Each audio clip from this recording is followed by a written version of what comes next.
Bismillah, elhamdülillah, salatu selam ala Resulillah ve ba'd. Esselamu aleyküm ve rahmetullahi ve berekatuhu.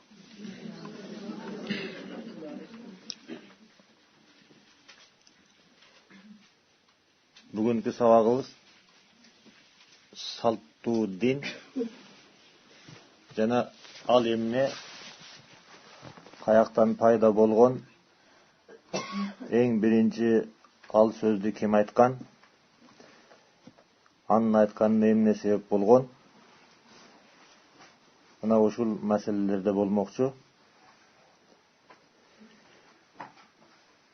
80-nji жылдарда biz bala kezde azırkıday tawhid, şirk degen düşünüktür jok bolчу.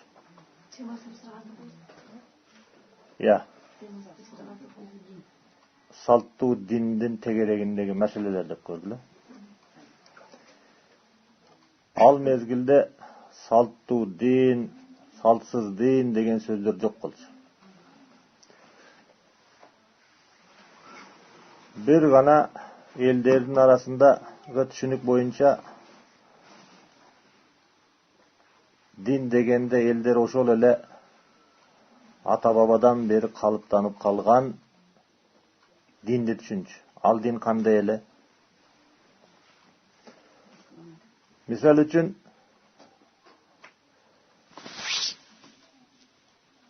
moldake degende kanday adamды elestetişçi. Je bolboso molda batça dep koyçu. Oşol dinge okugan baldardı.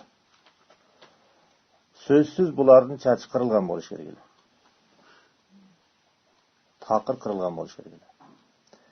Sözsüz türde maası galoş kiyip yürüş керек bolgan.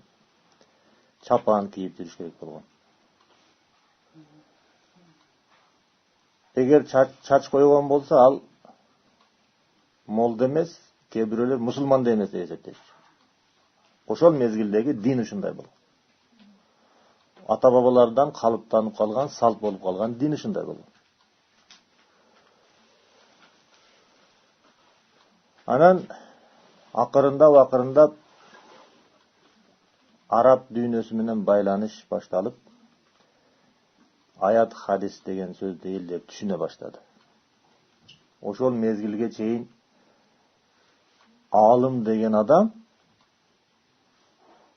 2-3 para Kur'an jattagan jana Muhtasarul Vikaya degen kitepti jakşı okugan büttü de alımdın dengeli uşul.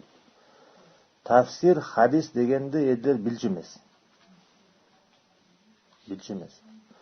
Oşonun natijasında eldin düşünügü, din boyunca düşünügü oşol ele ata babalar karmap kelgen din, bu salttуу din. Oşo dindin 1,5 ayı bayakıday. Musulman degen çaçın kırdırıp жүрүшкен. Emnege? Bizdin ata babalarımız oşonday aytkan. Deşkende. Anan kebir oşol mezgilderde birinde ekinde adamlar İslam'dın tamırın taap, terengin düşünüp, özөгün düşünüp, Kur'an'a kayrılsa, hadiske kayrılsa, din, janağı elder düşüngen salttуу dinden başkaça eken.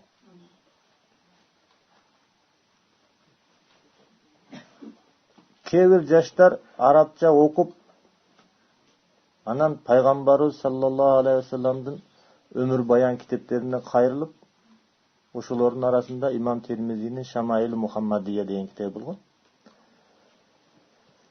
Oşol kitapten Peygamber sallallahu aleyhi ve sellem'din sırtkı kelbetin, kiyingenin jürüm turumun okup,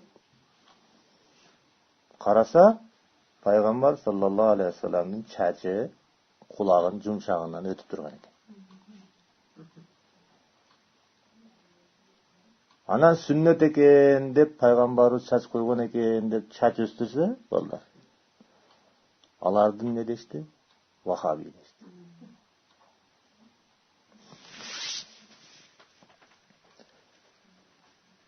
Ata babalardan чоң энелерден калган салттуу динде, мисал үчүн мен өзүм күбө болгонмун, апам раматылык бир келсем үйдүн ортосунда печке болчу. Ошонун үстүнө шам жагып алып, айланып, тазим кылып, жүгүнүп жүрөт да шамга. Эмне кылып атасыз десем, бүгүн бейшемби күн, шам жагыш керек. Ыс чыгарыш керек. Ушу бар ушундай дин болгонбу? Ошондой бар да. Анан бул болбойт, бул ширк дегенден кийин калып калды. Бүбү шейшемби деген аялдардын бир салты болчу. Мен билбейм ал эмне экенин. Аялдар бир чогулуп алып, бүбү шейшемби деген бир китепти окушуп, ошону дин деп эсептешчү да. Бул шариятта, Куран сүннөттө жок болчу. Ушундай нерселер көп. Анан бул нерсе шариятта жок экен деп биринде экинде балдар чыгып айтса, булар вахаби дешти. Каяктан келип чыгып атат да?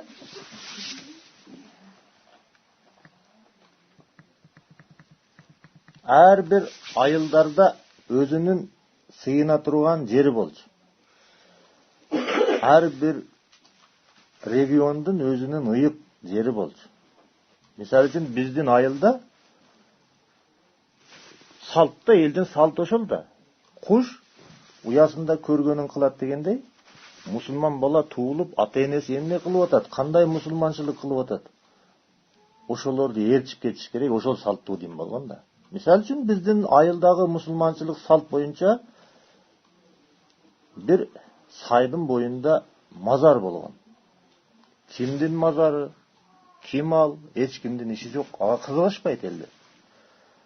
Анан аны жапыз пакса дубал менен ороп коюшкандагы, ошого белгилүү күндөрү барып элдер сыйынышкан.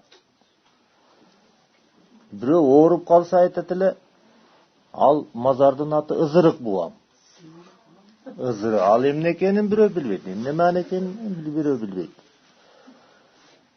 Бирөө ооруп калса, айтат, бар Ызырык буама бар дагы, бир короз же тоогу союп, кан чыгар. Ошол жерде. Мусулмандар анан баледен кутуламын же оорудан шифа табамын деп, ошол Ызырык буамын тегерегине корозун союп алып, тегеренип, канын айлантып жүрчү. Ушул эмне бул? Бул салттуу дин. Эми буга каршы чыксаңыз сиз кимсиз? Вахабиз.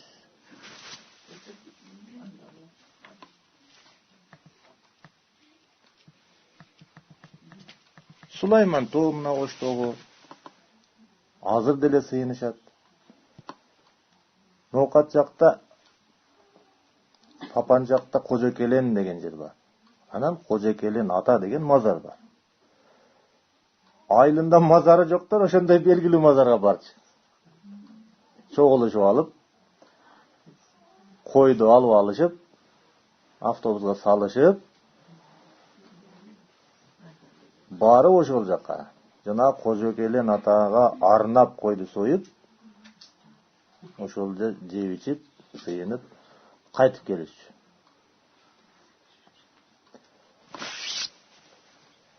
Ал эми өлүк көмүү адаттары салты кандай болгон? Бирөөнүн бир жакыны кайтыш болуп калса, ошол күнү биз жакта дооран деген нерсе болчу. Дооран деген нерсе бул круг деген сөз да, мындай орусчасын айтканда. Же айлана. Мындай ушул отуруу, мына азыр бир 4 бурчтуу эле отурабыз.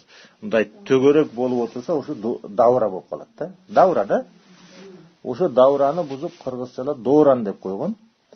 Өлгөн адамга жаназага чейин дооран деген нерсе окуш. Ал эмне десе, 6, 7, же 4, 3, же 10го чейин деп молдолор чогул төгөрөк давра болуп отурушат дагы. Жанагы өлгөн адамдын күнөөсүн мен ушунун күнөөсүн алдым өзүмө. Анан сага өткөрдүм деп бул молдога айтат. Бул молда мен кабыл алдым, сага өткөрдүм. Мен кабыл алдым, сага өткөрдүм деп бири-бирине өткөрүп отуруп, давра кылып отуруп, өлгөн адамдын күнөөсүн таптаза кылып коюшчу. Өлгөн адамдан күнөө жок. Анан кийин жаназа окушчу. Бул эми Куранда да жок, сүннөттө да жок, шариятта жок нерсе. Исламды тамырын тааныган кишилер чыгып, бул жок нерсе десе, аны вахаби дейсиз.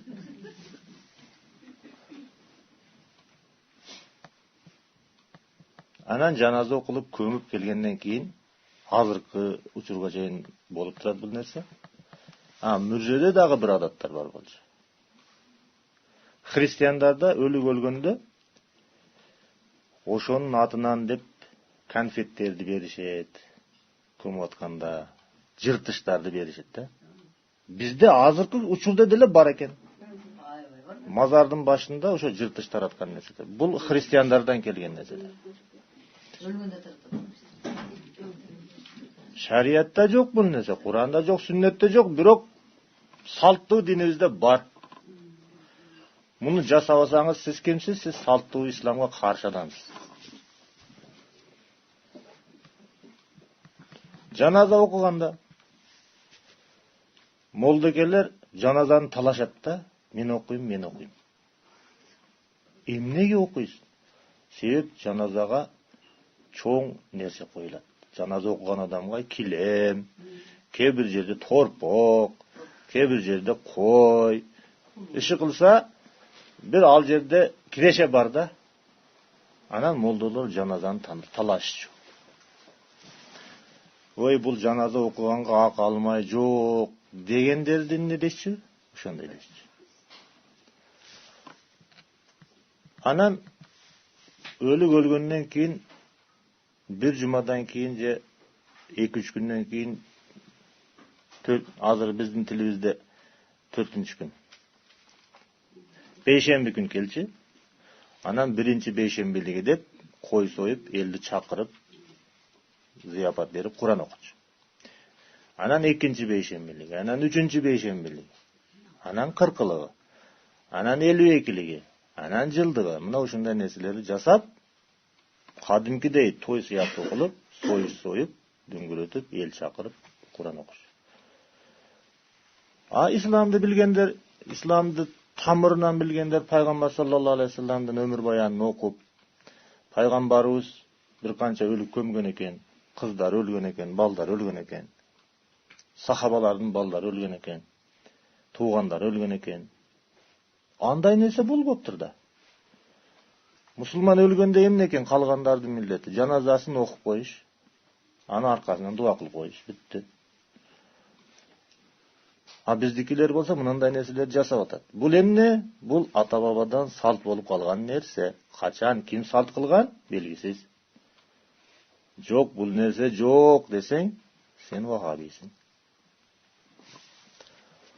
Анан азырга чейин өлгөндөрдүн жакындары көк кийишет. Же кара кийишет. Шариятта жок. Пайгамбарыбыздын жакындары өлдү, сахабалардын жакындары өлдү. Эч ким кийимдин түсүнө көңүл бурган жок. Анан бирөө 40 күн, бирөө канча жыл аза кармашат. Эркектер атеист болсо дагы сакал өстүрүшөт жакын өлгөндөн кийин. Эмне десе мен траурный аза күтүп атам. Шариятта 3 күн экен аза. 3 күндөн кийин тоюңду кыла бер, тиричилигиңди кыла бер, жашоо улана берсин. Өлгөнгө кошулуп өлбөгүлө дейт экен шарият.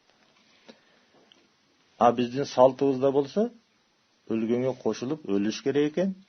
Же ошол өлгөн күнү өлүк чыккан үй банкрот болуш керек экен да.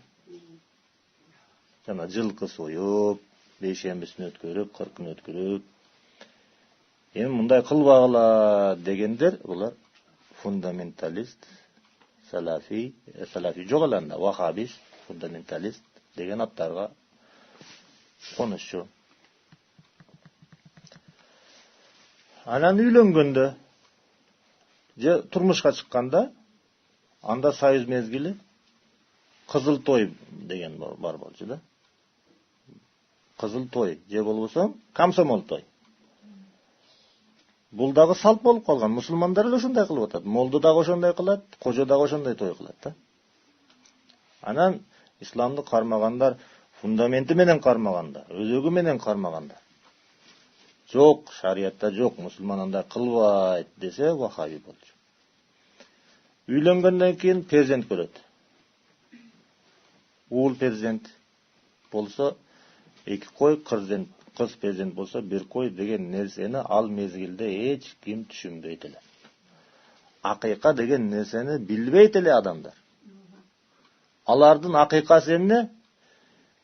Эркек перзент болсо 2 арак, кыз перзент болсо 1 арак. Менен жууп бериш акыйка болчу алардын түшүнүгүндө. Салттуу ислам ушул эле, да? Ошол бала туулганда арак менен жууп бериш, ошо намаз окуган деле жууп берет эле ошону. Молдолор деле жууп берет эле, кожолор деле жууп берет эле.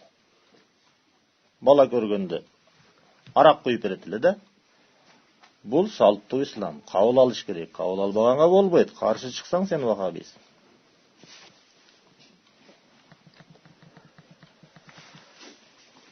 Анан баласы 2 жашар, 3 жашар,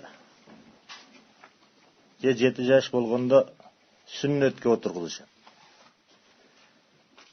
Сүннөткө отургузганда дүңгүрөтүп той берет. Кадимкидей чоң той, 2 жылдык, 3 жылдык, 10 жылдык чогултканын ошо баласын сүннөткө отургузгандан кийин чачып жок кылат. Анан исламды түшүнгөндөр айтат: бул сүннөт той эмес, баланы отургузуу деген нерсе бул Ибрахим алейхиссаламдан калган 5 гигиена. Пайгамбарыбыз ошону кабыл алган болуптур, жасагыла деген. Ал 5 амалдын категориясы бирдей. Пайгамбар саллаллаху алейхи вассалам айткан: Ибрахим алейхиссаламдан 5 нерсе сүннөт. Алар кайсылар? Алар мурутты тазалоо, тырмакты алуу, кечиресиңер, колтукту тазалоо, анан жашыруун жерлерди тазалоо, анан балдардын кичине немесин кесип коюу, жаш балдарды. Мына ушул 5 нерсе bir категориядагы нерсе. Бул нерселерге сооп вада кылынган эмес. Сооп вада кылынган эмес, жакшы нерсе, гигиена. Эми ушул 5 нерседен баланы отургузганды өзүнчө бөлүп алып, ал күнү дүңгүрөтүп той берет. Эмне үчүн? Бирөө мурутун кыскарткан күнү элдерди чакырбайт да. Элдерди чакырып, мен той берип атам, эмнеге мен мурутумду кыскартат элем дебейт го. Же болбосо тырмак алып аткан күнү. Тырмак алганга арнап той кылган жок. А бирок баласыны сүннөткө отурганга той кылды. Бир эле категориядагы нерсени ажыратып алышты. Ушундай деп айта турган болсоң айтат эле да, бул вахаби экен. Азыркы күндөрдө деле ошону айтсаңыз айтат. Сен эмнеге дейт? Сен кимсиң дейт? Сен каяктан шарият табып алдың? Ата бабаларыбыз билбеген нерсени ата бабаларыбыздан бери жасап келет го бул. Сүннөт той деген нерсени. Бул биздин салтыбызда бар, биздин салттуу динибизде бар. Албетте салттуу дин деп айтышпайт эле алар. Алар айтат эле ата бабанын дининде бар дейт эле.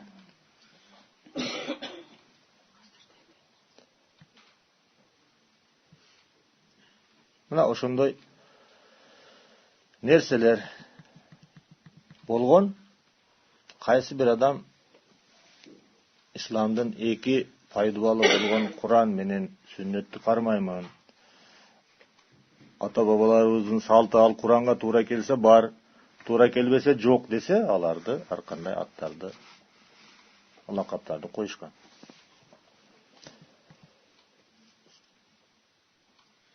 Эми азыркы биздин заманыбызда, биздин күнүбүздө жанагы салттуу дин деген сөз чыкты. Салттуу диндин максаты ошол жанагы биз айткан ата бабалардан бери салт болуп келген бидаттарды, ширк амалдардын бардыгын сактап калуу. Элдерди ошондой дин менен башкаруу. Элдер мейли ошентип жүрө берсин салттуу дин болуп. Бирок тавхидке жакындашпасын. Ширк деп айтпасын. Биздин чоң молдокелерибиз эле айтты, ширк эле дей бересиңер деп. Мына иттин өрүгү каякта.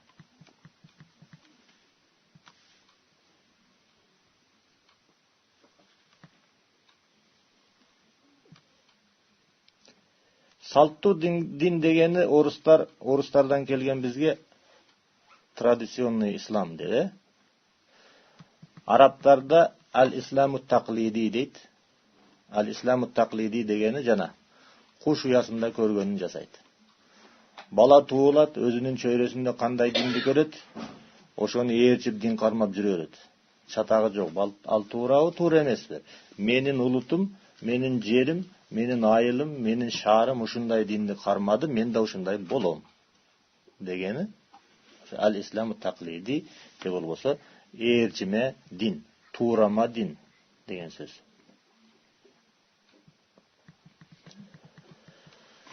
Биздин элибиз тарыхта ким болгон? Тарыхта шаман болгон. Теңирчи, шаманист болгон. Ошол шаман дининен келип чыккан салттары болгон. Ана мусулман болгондо мусулман болушту, бирок жанагы салттар кала берди да. Ал салтынан ажыраган жок. Кээ бир доорлордо биздин салтыбызга христиан салттары аралашып кеткен. Кээ бир доорлордо буддизм, кришнаизм салттары биздин динибизге аралашып кеткен. Демек, биздин ата бабалардан бери келе жаткан салттуу динибиз, дин ичинде шамандык элементтер, христиандык элементтер, буддизм элементтери жана кришнаизм элементтери бар болгон дин, ошо ата бабаларыбыздан кабыл алган дин ошондой. Мисалы үчүн алас деген жанагы умайенелер, туурабы? Каяктан келди бул? Бул шамандык дин. Теңир байыркы шамандык дин, теңирчилик дин. Азыркы күндө болуп атат бул нерсе. Салттуу ислам буга жол берет, муну колдойт. Же болбосо арбактарга сыйынуу, жанагы эле шам жагуу, ыс чыгаруу, ата баба колдосун, арбак колдосун, азырга чейин арыл элекпиз бул нерселерден. Бул эмне? Ошол биздин салттуу динибизге шамандык элементтер аралашып калган. Дагы эле ошону салт кылып кармап жүрөбүз. Бизди ошого үгүттөп атышат. Кармай бергиле, боло берет. Именно ошол динди кармаш керек.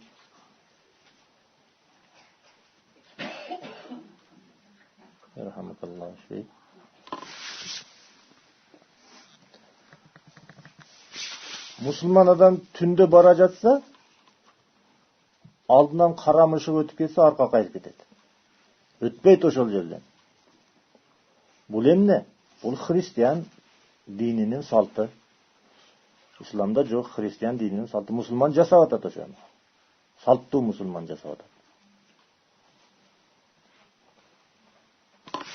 Суфизмде толтура буддисттик, кришнаисттик элементтер, дининин элементтери өз ордунда токтолобуз буга. Ушулардын бардыгы İslamdın eki negizi bolgon, eki fundamenti bolgon Kur'anda, sünnette jok nesile.